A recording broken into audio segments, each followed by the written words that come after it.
Title: Sad elderly billionaire alone on Christmas Eve, until a single dad and his daughter walk in. The house was too big to be this quiet. Margaret Ashcombe stood in the doorway of her own dining room, 22 empty chairs pushed neatly beneath a table set for no one, silver polished by staff who'd gone home hours ago to families of their own, a fire burning low in the hearth for warmth nobody else was there to feel, and told herself, as she did every December 24th for the last 8 years, that she had chosen this. On the sideboard sat an old company catalogue, leather-bound, the kind Ashcombe Toy Company used to print for its top retailers decades ago, open to a page she hadn't meant to find again. A wooden toy soldier stared up at her from the glossy paper, discontinued, recalled, erased from every shelf the same year she'd lost more than a product line. She closed the catalogue. She did not close the memory. Some stories take a while to show you why they matter, this is one of them, so stay close, and if you like where it's headed, subscribing helps more of these find you. Outside, snow kept falling steadily on a circular driveway built for cars that hadn't come in years, and somewhere down the long hallway a grandfather clock marked the hour to a house with no one left to hear it. Across town, in a 2-bedroom apartment above a hardware store, on a street where every other window already had its light strung and lit, Thomas Mercer was up to his elbows in a leaking radiator that wasn't even his, fixing a neighbor's heat for free because it was Christmas Eve and the woman down the hall had a bad hip and no husband to call. His daughter Mabel, 8 years old and stubborn about exactly one thing, that Santa still existed, facts be damned, no matter what the older kids at school had started whispering, sat cross-legged on their own living room floor wrapping a single small present for her father with more tape than paper, a string of second-hand lights blinking unevenly above her on a tree barely 3 feet tall. Tom ran a modest handyman business now, furnaces, leaky pipes, the occasional cabinet door that wouldn't sit right. His hands still moved with an unnecessary precision for the work, the kind that came from a decade spent hand-finishing prototypes down to a 16th of an inch, though he hadn't touched a lathe or a carving knife in 8 years. He kept exactly one wooden toy soldier from his old life, half-finished, in a drawer he didn't open often, tucked beneath old tax forms where his hand would have to search to find it. It was easier not to. Mabel asked him most Decembers why he never carved anymore, and most Decembers he told her he'd simply lost the taste for it, which was, at best, only half true. The call came in at 6 that evening, panicked, from a rattled housekeeper. The Ashcombe Estates Furnace Company had a truck stuck in a ditch 2 towns over, and the elderly woman living alone in that enormous house had no heat on the coldest night of the year. Tom's number was the only one still answering on Christmas Eve. He almost said no. Mabel was supposed to be in bed by 8, and it was a 40-minute drive out to the estate, but something about a stranger alone on Christmas Eve with no heat made the decision for him before he'd finished thinking it through. Mabel, delighted at the idea of a real mansion, insisted on coming, and by the time Tom's truck pulled up the long circular driveway, snow catching in the headlights, Margaret Ashcombe had already resigned herself to spending the coldest night of the year under blankets in her own study. She opened the door herself, she always did, out of habit, though there was rarely anyone to open it for, and found a man in a work jacket and a small girl in mismatched mittens standing on her porch, stamping snow off their boots. "Furnace trouble, ma'am," Tom said, toolbox in hand, and Mabel, without waiting for an invitation, marched straight past both adults toward the enormous, half-decorated Christmas tree in the front hall like she'd been personally summoned by it. Margaret led them toward the mechanical room, but it was the front hall that slowed Tom's steps to nothing. Hanging near the bottom branches, tucked where a child might find it, was a small wooden toy soldier ornament, hand-carved, its base worn smooth with age, 2 initials cut crookedly into the wood beneath its boots, T.M. Tom hadn't seen that specific soldier in 8 years. He hadn't expected to ever see it again. Margaret, watching his face rather than his hands for the first time that night, filed the reaction away without understanding it yet, the way she filed away most things that unsettled her, quietly, and for later. He fixed the furnace in under an hour, methodical and unhurried even as the house slowly warmed around them, tools laid out on a clean cloth in the exact order he'd need them, nothing rushed despite the late hour and his own daughter waiting upstairs with a housekeeper he'd only just met.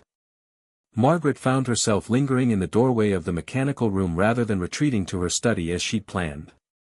She noticed the way he tested each valve twice before trusting it, the way his hands paused a half-second longer than necessary over anything delicately made, a habit, she thought, that belonged to someone who had once built things meant to survive a child's hands for 20 years, not someone who merely repaired what other people had broken. She didn't ask his last name yet.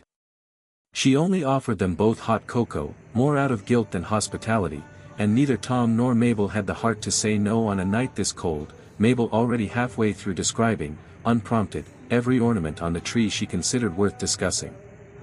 Mabel, perched on a kitchen stool twice her size, cocoa mustache already forming on her upper lip, looked at Margaret over the rim of her mug with the particular bluntness only an 8-year-old fully commits to. "Why are you all alone in such a big house on Christmas?" she asked, not unkindly, simply curious the way children are curious about things adults have learned not to ask aloud.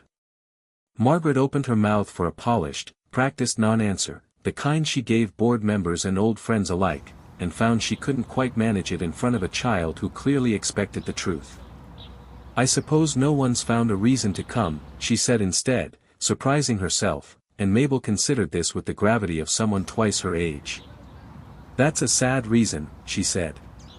"Reasons should be better than that." A little later, while Tom checked the pilot light one final time, Mabel wandered back toward the tree and stood in front of the wooden soldier for a long moment, tracing the carved buttons on its coat with one careful finger. "This one's not like the others," she announced to no one in particular, loud enough for both adults to hear from the next room. "The others are shiny and plastic. This one somebody made with their hands. You can tell." Margaret, standing in the doorway with a dish towel still in hers, found she had no ready answer for that either, and simply nodded, watching Tom's shoulders go very still at the sink. While Tom packed up his tools, Margaret found herself asking, almost against her own judgment, where he'd learned to work with his hands like that. "Odd jobs, mostly," he said, which was true, and also not the whole truth, and something in the careful shape of his answer made her more curious rather than less. She asked, half in jest, whether he'd ever considered a trade that used those hands for something less practical than furnaces, carpentry, restoration, something with more give in it, and watched his expression close over for a fraction of a second before he waved the question off with a line about paying rent, not building museums. She noted his last name from the invoice he handed her, Mercer, and told herself it meant nothing, though she found herself repeating it quietly after he'd gone, turning it over the way she used to turn over unfamiliar ingredients before deciding whether they belonged in a recipe, some old instinct telling her the name wasn't as unfamiliar as it should have been. She didn't sleep well that night, not from the cold, which had finally lifted, but from an old, half-buried unease that had resurfaced the moment she'd seen his hands near her mechanical panel and, before that, near her tree. She lay awake running through every designer who'd ever worked under that recalled line, a list she'd once known by heart and had spent 8 years trying not to think about, until one name surfaced with a certainty that unsettled her more than the cold ever had. The following morning, alone again with her staff on holiday, the house quiet in the particular way it always was the day after Christmas, she pulled that name from her memory and asked her assistant to quietly locate the personnel file of a designer named Thomas Mercer, terminated under her own company's letterhead the same year the toy soldier line was recalled and destroyed. The file, when it finally came, was thin and oddly uniform, a single incident report, a single signature authorizing termination, no design notes, no internal debate, nothing that matched the meticulous paper trail Ashcombe usually kept on every product decision. The signature belonged to Gerald Finch, her late husband's protégé, now the company's president, a man she had trusted with the daily running of Ashcombe for a decade without ever once questioning his account of what had happened that year. The official story had always been simple: a batch of toy soldiers shipped with an unapproved paint finish, a choking hazard flagged in a routine safety review, a designer let go for cutting corners on materials. Margaret had accepted that story at the time because grief over her husband's death had left her with no appetite to examine it closely. She had never once cross-checked it against the actual test records, and it unsettled her now, in the quiet of her study, how easily 8 years had passed without anyone asking her to. She called Warren Kessler, Ashcombe's retired head of quality control, a man who'd left the company 2 years after Tom did and never fully explained why. Warren answered on the second ring, and when Margaret asked him, carefully, what he remembered about the toy soldier recall. There was a long pause before he said, "I've been waiting 8 years for someone to ask me that properly." He drove out to the estate himself 2 days later, a cardboard box balanced on the passenger seat of his old sedan, gravel crunching under worn tires as he pulled up the long driveway, and set the box down on Margaret's kitchen table with the particular relief of a man finally putting down something heavy he'd carried far too long. He still had his own copies of the original material sourcing invoices, kept in that box in his garage out of a guilt he'd never resolved, invoices showing that the unapproved paint finish hadn't come from Tom's design specifications at all, but from a last-minute supplier substitution Gerald had personally authorized to shave costs before that year's shareholder report. Tom's design had called for the approved finish throughout, documented in triplicate, dated weeks before the batch that failed even left the factory floor. Someone had simply needed a name attached to the failure that wasn't Gerald's, and Tom, a junior designer without the standing to fight back, had been the easiest name available. Why keep it all these years and never say anything? Margaret asked him, not unkindly, and Warren looked older suddenly, the weight of the question settling on him visibly, his hands folding and unfolding around the edge of the box like he needed something to hold on to while he answered. "Because Gerald signed my reviews for the next 2 years after that," he said. "And because I told myself somebody smarter than me would eventually notice, and nobody ever did. I'm sorry it took this long, Margaret. I should have driven out here the week it happened." Margaret sat with those invoices spread across her kitchen table for most of the day after Christmas, the same table where she'd served cocoa 2 nights before, and felt something close to shame settle over the relief of finally understanding. She thought of Mabel's blunt little question, "Reasons should be better than that," and realized she'd spent 8 years accepting a reason that had never once been good enough. This was the quiet, private moment of a woman realizing the story she'd trusted for years was never the true one, and if this is the part where you find yourself leaning in, that's usually a sign there's more worth staying for, so if this one's got you, a quick subscribe means you won't miss where it lands. She didn't confront Gerald immediately. She spent 2 more weeks gathering everything Warren had kept, cross-referencing it against Ashcombe's own archived shipping manifests late into several evenings, until the picture was complete enough that no amount of polish could talk her out of it again. When she finally called Gerald into her office in early January, she brought the invoices, the manifests, and Warren's signed statement, laid out in careful order on the desk between them, and said nothing at all until he'd had time to read through every page. Gerald's composure held for almost a full minute, longer than she expected, before he said, "That was a difficult year, Margaret. Decisions got made quickly." She didn't raise her voice. "Decisions got made dishonestly," she said, "and a good man paid for it while you kept your office and your bonus and your name on the door beside mine." Gerald tried once more, quieter this time, to suggest the matter might be handled privately, discreetly, without dragging the board or the press into an 8-year-old story nobody was asking about. Margaret closed the folder in front of her. "Somebody is asking about it now," she said. "Me." She told him she'd be presenting everything to the board within the week, and that he was welcome to prepare whatever explanation he thought might survive it. The board meeting, when it came, was a quiet, procedural thing rather than a dramatic one, which was exactly how Margaret wanted it. 11 board members sat around the long table that morning, coffee untouched, agendas set aside the moment Margaret opened her folder instead of the usual quarterly report.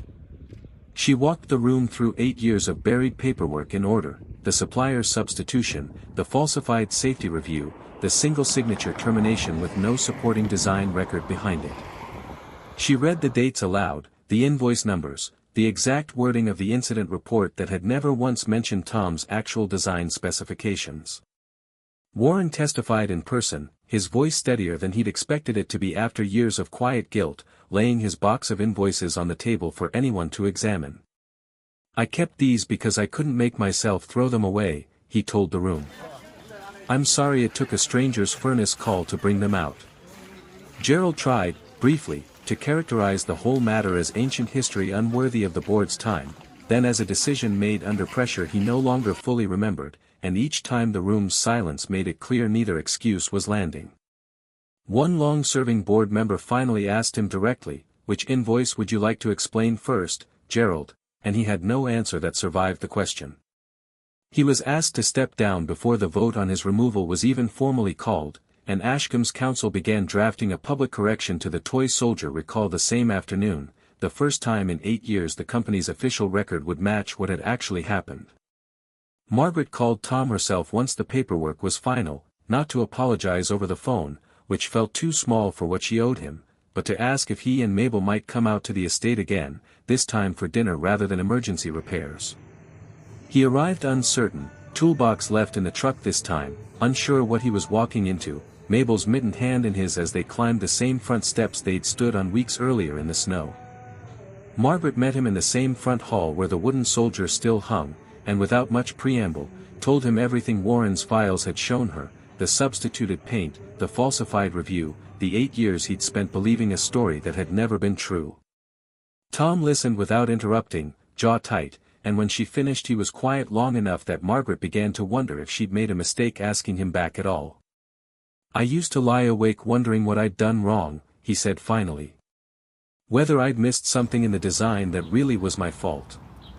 8 years, and some nights I still ran the numbers over in my head trying to find the mistake I was sure had to be mine." He didn't say much more in response. There wasn't a version of forgiveness that fit neatly into words yet, but he reached up and took the small wooden soldier down from its branch, turning it over once in his palm, the initials worn but still legible beneath its boots. "A soldier still stands its post," he said quietly, half to himself, "even when no one's watching." Margaret, watching him hold the one piece of his old life that had survived, said only, "Then maybe it's time you had somewhere worth standing again." She didn't offer him his old title back, and he wouldn't have taken it if she had. Too much of that old title still belonged, in his mind, to a company that had let a lie stand for 8 years without ever checking it. Instead, she offered him something smaller and, to him, considerably harder to refuse, a workshop on the estate grounds, and used for a decade, dusty tools still hanging exactly where the last carpenter had left them, and complete freedom to build whatever he wanted in it, under his own name, with Ashcombe simply supplying materials and staying out of the way. Mabel, wandering the front hall while the adults talked, discovered an entire closet of unused holiday decorations and declared, with the flat confidence of an 8-year-old who has appointed herself in charge, that the house needed actual Christmas, not sad Christmas, and demanded everyone help her fix that immediately, dragging garlands out into the hallway until Margaret's staff finally gave up protesting and simply joined her. By February, Tom's small workshop on the Ashcombe grounds held half-finished carvings again for the first time in 8 years, a rocking horse for a neighbor's grandchild, a set of nesting dolls he was teaching himself from scratch, and, propped in the window where the afternoon light caught it best, a second wooden soldier standing guard beside the first. Margaret found herself walking out to check on his progress most afternoons, ostensibly about business, mostly because the house felt less enormous with someone else's noise in it. Sawdust tracked faintly across her hallway rugs in a way her old housekeeper would have found intolerable, and Margaret found she didn't mind at all. Neither of them called it anything in particular. There was no declaration, no announcement, only a standing invitation to dinner that quietly became permanent. Mabel's homework spread across the same kitchen table where the invoices had once been, and a wooden soldier that had gone back up on the tree the following December, joined this time by dozens more Tom had carved that year, each one small enough for a child's hands and sturdy enough to survive them. Warren came out to the estate most Sundays that spring, no longer carrying guilt in a cardboard box, just an old friend's habit of checking in over coffee that always ran a little longer than either of them planned, and Ashcombe's new head of quality control, a woman Margaret had hired herself, with explicit instructions to answer to no one's convenience but the truth, sent Tom's old design notes back to him that same season, recovered at last from an archive nobody had thought to search. Until someone finally had reason to look. On Christmas Eve, 1 year after a stranger's furnace call had first brought them together, the Ashcombe dining room held more than 2 empty place settings for the first time in nearly a decade: Tom, Mabel, Warren and his wife, and Margaret at the head of the table she'd once set for no one at all. Mabel insisted on saying grace, and included, without prompting, a line about how reasons for being alone should always get fixed if you can fix them, which made Margaret laugh for the first time that season in a way that startled her staff. Outside, snow fell steadily over a driveway that, for once, was full of cars, headlights catching the same wooden soldier now hanging in the window facing the road, standing its post exactly where anyone arriving could see it. If this story found its way to you tonight, we're glad it did, and if you'd like more like it, staying close to Velvet Storiez Tales means you'll never miss the next one.